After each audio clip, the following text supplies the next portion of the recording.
Hello बच्चों, क्या हालचाल, कैसी चल रही है पढ़ाई। तो आज के इस वीडियो में हम लोग सॉल्व करने वाले हैं जेई एडवांस 2018 पेपर 1 का सेक्शन 3। ये लास्ट सेक्शन होने वाला है पेपर 1 का, जिसमें कि हमारे पास दो पैराग्राफ्स क्वेश्चन है। दो पैराग्राफ दिए हुए हैं और हर दोनों पैराग्राफ में दो दो क्वेश्चन गिवन है।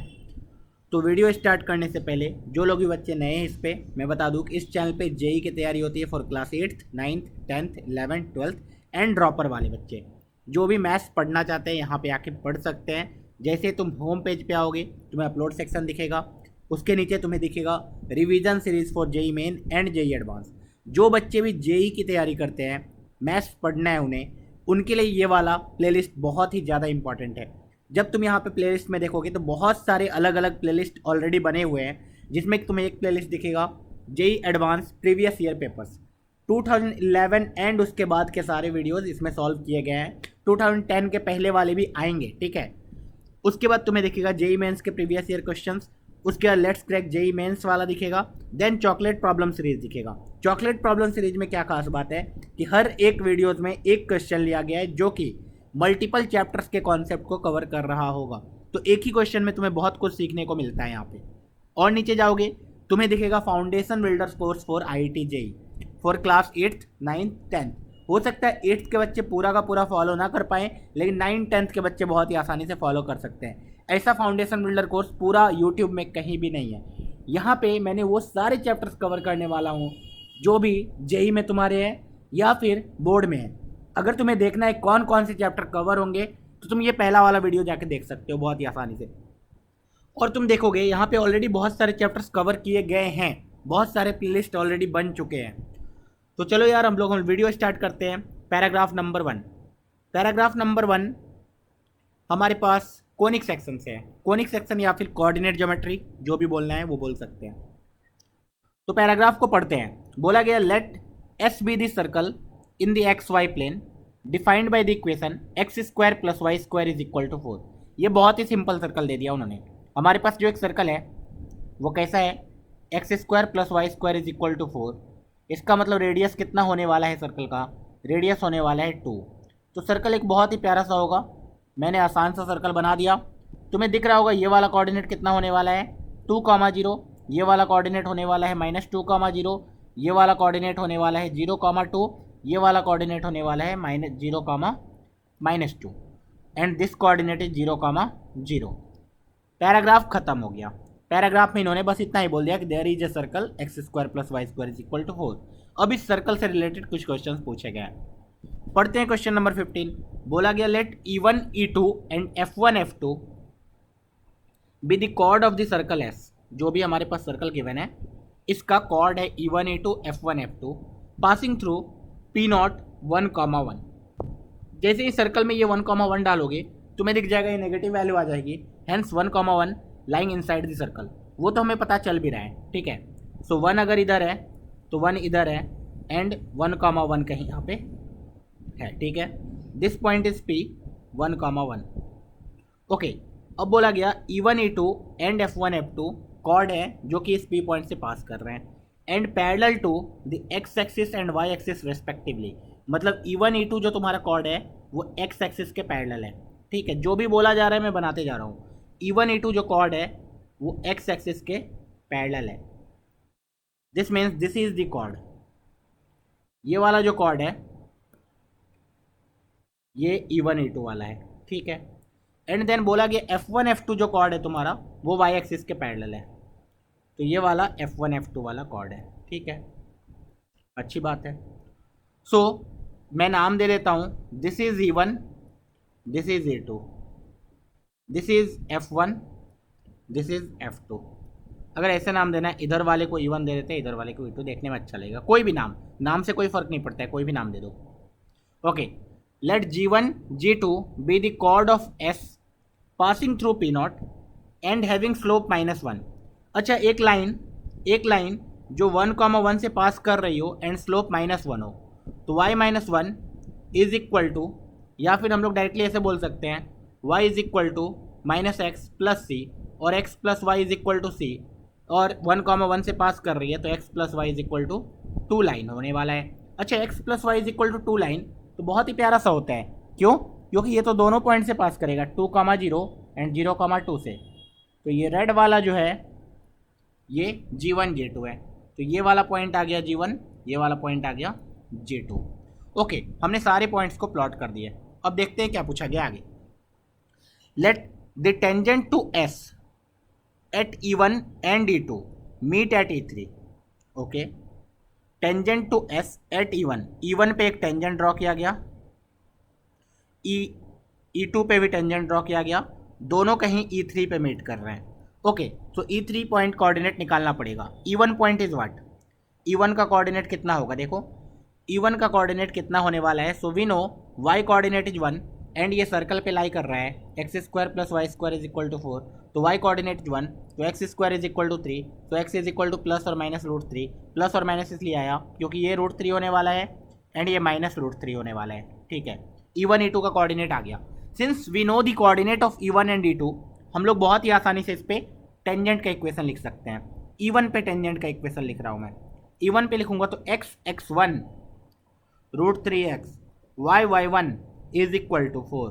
अच्छा, E2 पे टेंजेंट का इक्वेशन अगर लिखूँ तो x(1), ठीक है, plus y(1) is equal to 4। दोनों को सब्ट्रैक्ट कर देंगे तो तुम्हें दिखेगा कि x इज इक्वल टू 0 आने वाला है। x इज इक्वल टू 0 आ गया तो y इज इक्वल टू 4 आ जाएगा। x इज इक्वल टू 0,4, इसका मतलब E3 जो है वो y एक्सिस पे लाई करेगा, that is 0,4। Next, the tangent to S at F1 and F2 meet at F3। Similarly F का कोऑर्डिनेट निकालने की कोशिश की जाए। F का कोऑर्डिनेट x कोऑर्डिनेट 1 होगा तो y कोऑर्डिनेट √3 हो गया। सिमिलरली F2 में भी 1, माइनस √3 हो गया। एंड जब टेंजेंट लिखेंगे एट F1 पे जब टेंजेंट लिखूंगा x(1) plus y(1) is equal to 4। ये तो सेम टू सेम उसका उल्टा है, तो x coordinate y coordinate change हो जाएगा। फिर भी मैं कैलकुलेट करके दिखा देता हूँ। I can see here this is x(1) minus √3y is equal to 4। यहाँ पे y की वैल्यू 0 आ रही है, x की वैल्यू आ रही है 4, है ना, x की वैल्यू 4, y की value 0। So this point F1 and F2 पे जो टेंजेंट है वो कहाँ पे इंटरसेक्ट कर रहा है, x एक्सिस पे। वो करना भी चाहिए क्योंकि हर चीज़ सिमेट्रिक है। And this is F3। Okay, F1 पता है, F3 पता है, E3 पता है, सब कुछ पता है। अब बोला गया इन्होंने, बाप रे कितना लंबा क्वेश्चन है। And the tangent to S at G1 and G2 meet at G3। हे भगवान, G1 का कोऑर्डिनेट मुझे पता है, ये टेंजेंट होगा। G2 का कोऑर्डिनेट मुझे पता है, ये कोऑर्डिनेट होगा। 2,2 आने वाला है G3, ठीक है। सो देन बोला गया है E3, F3 and G3 lie on the curve. सबसे पहले E3 का कोऑर्डिनेट लिखो 0,4, F3 का कोऑर्डिनेट 4,0, ठीक है, एंड G3 का कोऑर्डिनेट 2,2। देखो कौन कौन से लाई कर रहे हैं किस पे। तो यार जब 2,2 रखेंगे तो इस पे ये सेटिस्फाई हो रहा है, 0,4 इस पे सेटिस्फाई हो रहा है, 4,0 इस पे, तीनों पॉइंट इस पे लाई कर रहा है। ये आंसर हो गया एक बार में। फिर भी चेक कर लेते हैं, इधर 2,2 इधर डालोगे तो इस पे सेटिस्फाई करेगा, 0,4 डालोगे तो नहीं करेगा, ठीक है, क्योंकि 0,4 डालोगे 0 हो जाएगा। सिमिलरली 0,4 इसको भी नहीं करेगा, इसको भी नहीं करेगा। 0,4 इसको करेगा क्या,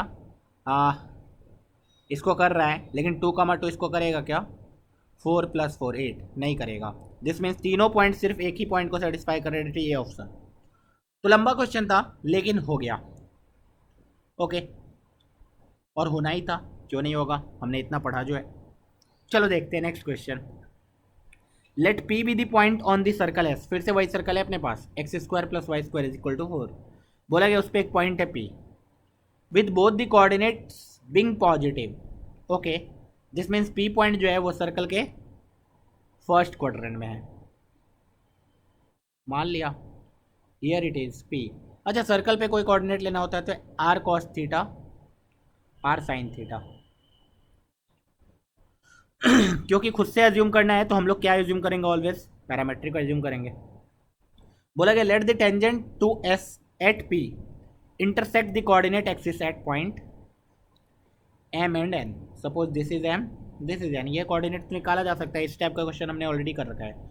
then the mid point of the line segment MN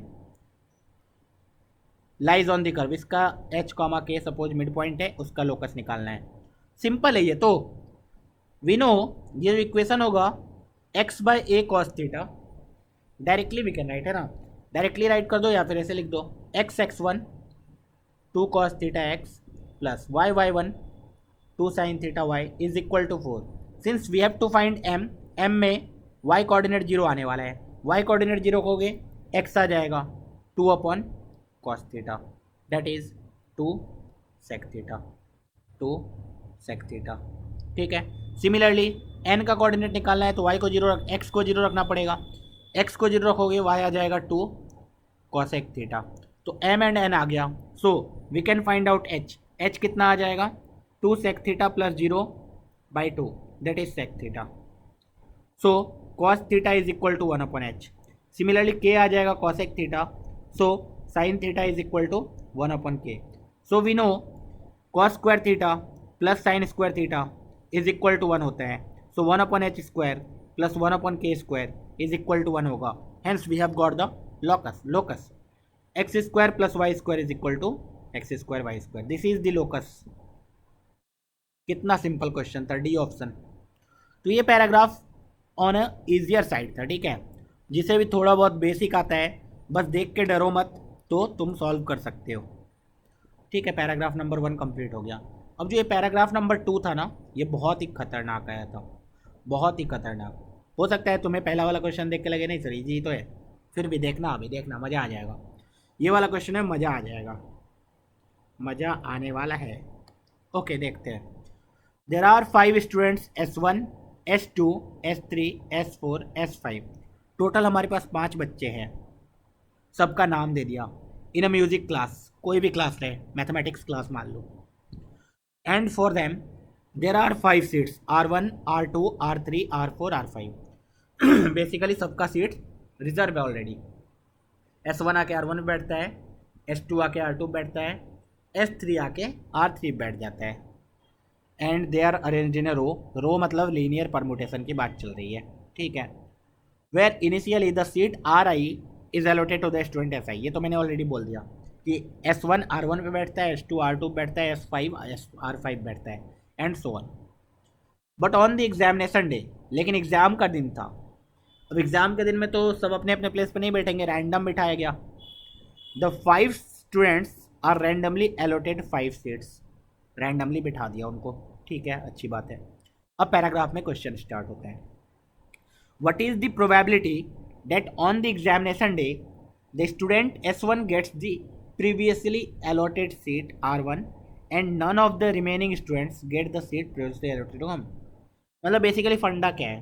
फंडा ये है कि S1 R1 पे जाके बैठ गया एग्जाम डे पे भी, लेकिन S2 S3 S4 S5 R2 R3 R4 R5 ये चारों अपने अपने ओरिजिनल जगह पे जाके नहीं बैठ रहे हैं। अच्छा, कोई भी अपने ओरिजिनल जगह पे नहीं बैठ रहा है, मतलब 4 बंदे हैं, 4 सीट है, कोई भी अपने ओरिजिनल जगह पे नहीं बैठ रहा है। दिस मीन्स क्या सर? डीरेंजमेंट। ओके, तो डायरेक्टली डीरेंजमेंट का क्वेश्चन आ गया। हाँ, S1 को R1 बैठाने का एक तरीका, तो नंबर ऑफ सैंपल स्पेस तो बहुत ईजी है, 5 को रेंडमली अरेंज करना है, डेट इज 5 फैक्टोरियल। लेकिन नंबर ऑफ फेवरेबल NA जो हमें चाहिए, तो NA इज बेसिकली व्हाट? तो एक तरीके से तुम क्या करोगे, S1 को R1 बैठाओगे एंड D4। अब DN का फॉर्मूला तुम्हें याद आना चाहिए। अगर तुम्हें DN का फॉर्मूला नहीं पता है तो अब याद कर लो। N फैक्टोरियल ब्रैकेट के अंदर 1 - 1/1 फैक्टोरियल, जो कि कैंसिल आउट ही हो जाता है, बस लिखने के लिए लिख दिया, plus 1/2 factorial minus 1/3 factorial plus 1/4 factorial minus 1/5 factorial plus minus इसी तरीके से चलता रहता है। So we have to find out D4। D4 is what? 4 factorial, ये दोनों कैंसिल आउट ही हो गया, 1/2 factorial minus 1/3 factorial plus 1/4 factorial तक ही जाएंगे। Okay, so this is 4 factorial upon 2 factorial minus 4 factorial upon 3 factorial plus 4 factorial upon 4 factorial. देखो 4 factorial upon 3 factorial कितना आ गया? 3 × 4 12। 4 फैक्टोरियल अपॉन 3 फैक्टोरियल तो 4 है, और 4 फैक्टोरियल अपॉन 4 फैक्टोरियल 1 है, तो दिस इज 9। तो हमारा जो फेवरेबल था 9 आया, टोटल है 5 फैक्टोरियल। 5 फैक्टोरियल इज 120, तो 9/120, 3 3 = 9, 3 4 जा 3/40, 3/40 ऑप्शन नंबर ये। इजी था ये तो, जिसे भी डिरेंजमेंट का फॉर्मूला आता था वो बच्चा बहुत ही आसानी से इसको कर लेगा। लोचा यहाँ पे है।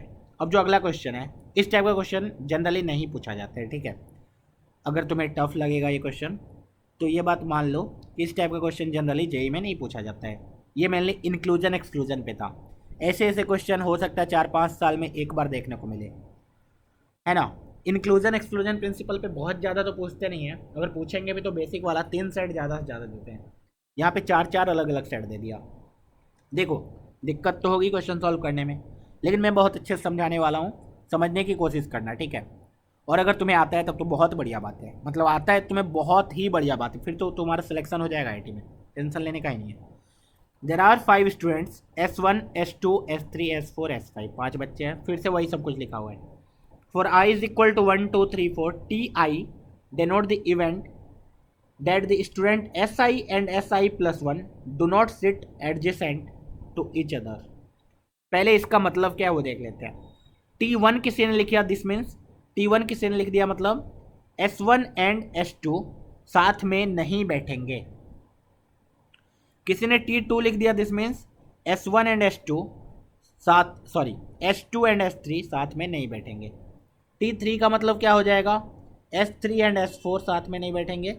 T4 का मतलब S4 एंड S5 साथ में नहीं बैठेंगे।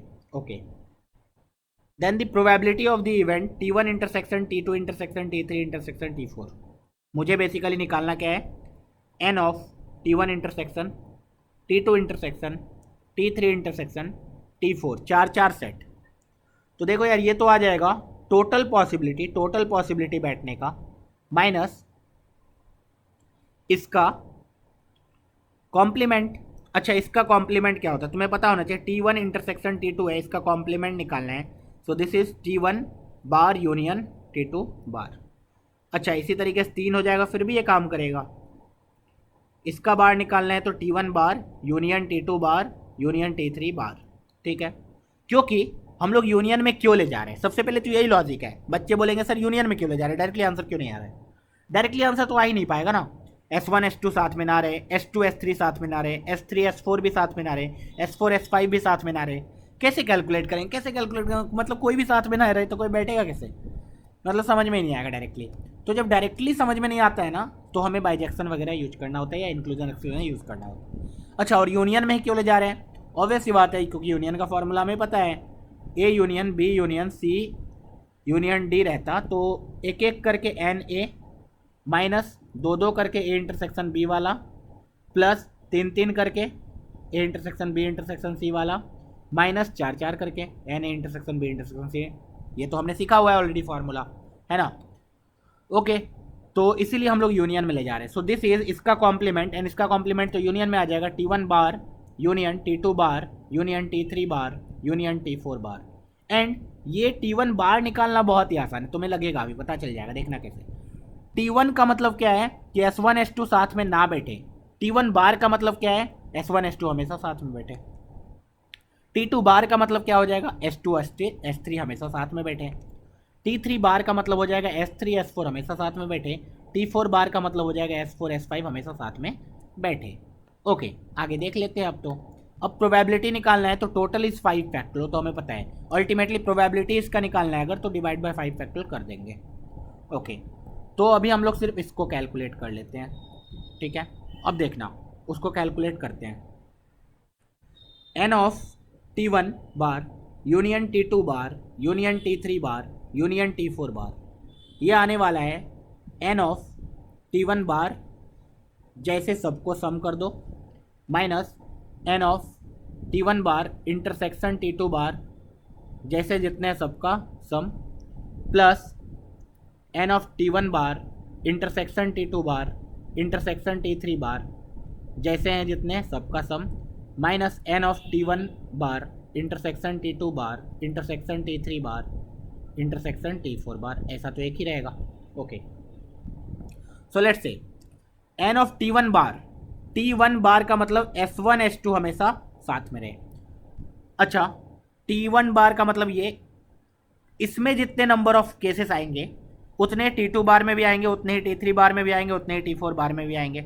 ओके मतलब सबका सम करेंगे तो ऑब्वियसली इसको डायरेक्टली जो भी इसका रिजल्ट आएगा उसको 4 गुना कर देंगे। अच्छा S1 S2 हमेशा साथ में रहे, S1 S2 हमेशा साथ में रहे तो इसके साथ और कौन कौन है, S3 है, S4 है, S5 है, इसके कितने केसेस पॉसिबल है? तो तुम बोलोगे यार S1 S2 को हमेशा साथ में रखना है, तो क्या करो, उनको एक बॉक्स में पैक कर दो।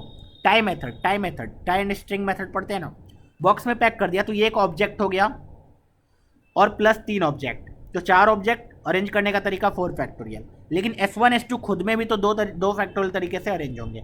अच्छा, ऐसे केस कितने आएंगे? 4 केसेस आएंगे। तो ये वाला पार्ट हो गया। इस पार्ट को ध्यान से देखना है, यहां पे बहुत ही कंफ्यूजन है। T1 बार इंटरसेक्शन T2 बार है ना, T1 बार इंटरसेक्शन T2 बार। तो अब ये सोचना, इसका मतलब क्या हो गया? S1 S2 साथ में रहे, इसका मतलब हो गया S2 S3 साथ में रहे। अच्छा, पहला बोल रहा है S1 S2 साथ में रहे, दूसरा बोल रहा है S2 S3 साथ में रहे। S1 S2 साथ में रहे, S2 S3 साथ में रहे, दिस मीन्स तीनों साथ में रहे एंड S2 को हमेशा बीच में होना पड़ेगा। मतलब this can be like this, इसमें भी S1 S2 साथ है, S2 S3 साथ है। लेकिन क्या इसमें टोटल पॉसिबिलिटी कितने आएंगे? दो का। तो बोलेंगे 4C2, 4 में से कोई भी 2 सेलेक्ट करो, 6, टोटल 6 पॉसिबिलिटी आने वाले। उसको लिख भी लेते हैं एक बार। T1 बार T2 बार वाला, T2 बार T3 बार वाला, T3 बार T4 बार वाला, ये तो आगे आगे पीछे पीछे वाले हैं। देन T1 बार का इंटरसेक्शन T3 बार के साथ भी, T1 बार का इंटरसेक्शन T4 बार के साथ भी, एंड T2 बार का इंटरसेक्शन T4 बार के साथ। ठीक है, ओके। अच्छा, ये तीनों केस तुम्हें दिख रहे हैं सेम है। S1 S2 S3 वाला है, ये S2 S3 S4 वाला है, ये S3 S4 S5 वाला है। मतलब जो पॉसिबिलिटी यहाँ आएगा वही पॉसिबिलिटी यहाँ, यहाँ पॉसिबिलिटी यहाँ। ठीक है, तो इसके पॉसिबिलिटी निकाल लेते हैं। S1 S2 S3 को एक डब्बे में पैक किया, प्लस 2 लोग और हैं S4 एंड S5, 2 पर्सन एक डब्बा, 3 फैक्टोरियल इनटू डब्बे में कितने तरीके से वो लोग अरेंज हो रहे हैं? सिर्फ 2 ही तरीके से, 3 फैक्टोरियल नहीं। 3 फैक्टोरियल क्यों नहीं? क्योंकि S1 S3 S2 को हमेशा बीच में होना पड़ेगा, ऐसा कभी नहीं हो सकता S3 S1 S2। इसमें S1 S2 तो साथ है, S2 S3 साथ नहीं है। ठीक है, ओके, इनटू 2। तो ऐसे 3 केस है, उसके टोटल नंबर ऑफ टर्म्स इतने आएंगे, तो 4 इंटू दिस। ओके, अब इसको देखो, पहला वाला बंदा बोल रहा है S1 S2 साथ हो, दूसरा वाला बंदा बोल रहा है S3 S4 साथ हो, ये बोल रहा है S1 S2 साथ हो, ये बोल रहा है S4 S5 साथ हो, ये बोल रहा है S2 S3 साथ हो, ये बोल रहा है S4 S5 साथ हो। तो ऑब्वियस सी बात है, इसमें जितने पॉसिबिलिटी है उतने ही तीनों में पॉसिबिलिटी आएंगे। तो S1 S2 साथ हो, S3 S4 साथ हो, S5 अकेला हो, 3 ऑब्जेक्ट, 3 फैक्टोरियल। लेकिन ये S1 S2 खुद में 2 फैक्टोरियल से अरेंज होंगे, S3 S4 खुद में 2 फैक्टोरियल से अरेंज होंगे, एंड ऐसे कितने केसेस होंगे? टोटल 3 केसेस होंगे। ओके, तो सेकेंड वाले का भी रिजल्ट आया। तो हमारे पास क्या क्या आया गया, मैं एक बार लिखते जाता हूँ। This is what 4 factorial is 24, 2 factorial is 2 into 4। ठीक है, सो 24 इंटू 2 48, 48 इंटू 4 देखना कितना आ रहा है, 4 8 32, 2 हासिल 3, 4 4 16 3 19, 192। इसका जो भी नंबर आया वो 192 आया। इसका कितना आया ये कैलकुलेट कर लेते हैं। From here we can get, कौन सा पहला वाला पार्ट किधर लिख दिया भाई? अरे खो गए हम कहाँ, रंग साया जहाँ, हाँ ये वाला। 6 इंटू 2 इंटू 4 है ना, 6 इंटू 2 12, 12 इंटू 4 48। इधर से कितना आ रहा है? 6 into 2 into 2 into 3, 3 into 2 6, 6 into 6 36, 36 into 2 72। तो 48 प्लस 72, 8 2 10 के 0 हासिल है, 7 4 11 1 12, 120। ये टर्म्स कितने आ गए? 120। अब इसको देखना है T1 intersection T2 intersection T3। दिख रहा है कितना टफ है? इतना आसान नहीं है। T1 intersection T2 intersection T3 वाले को देख लेते हैं। तो ऐसा पॉसिबिलिटी है, इसमें कितने आएंगे? 4C3, टोटल 4 पॉसिबिलिटी आएंगे, वो मैं लिखाता हूँ। T1 intersection T2 intersection T3 वाला आएगा, T2 intersection T3 intersection T4 वाला आएगा, then T1 intersection T3 intersection T4 वाला आएगा, देन T1 इंटरसेक्शन T2 के साथ आएगा ना, T2 इंटरसेक्शन, बस यही देखो क्या क्या T1 T2 T3 T1 T2 T4 ये वाला लिया क्या? नहीं लिया ना। T1 intersection T2 intersection T4 ये वाला नहीं लिया। हाँ बस यही, इतने सारे ही केसेस आएंगे। अब देखो भैया, ये बोल रहा है 1 2 को साथ में रखना है, ये बोल रहा है 2 3 को साथ में रखना है, ये बोल रहा है 3 4 को साथ में रखना है। ओके, ये बोल रहा है 2 3 को साथ में रखो, ये बोल रहा है 3 4 को साथ में रखो, ये बोल रहा है 4 5 को साथ में रखो। यहाँ पे कुछ कुछ चेंज हो रहा है, गैप हो गया। तो ये दोनों का जो भी एक का आएगा उतना ही इतने का इसका भी आएगा। अब ये बंदे को देखो ध्यान से, ये बोल रहा है S1 S2 साथ में होना चाहिए, S2 S3 साथ में होना चाहिए, S3 S4 साथ में होने चाहिए, जिसमें ये चारों के चारों एक बंडल में S5 अकेला 2 फैक्टोरियल से अरेंज हुआ। इनटू ये बंडल में कितने तरीके से अरेंज होंगे ये तुम्हें सोचने की जरूरत है।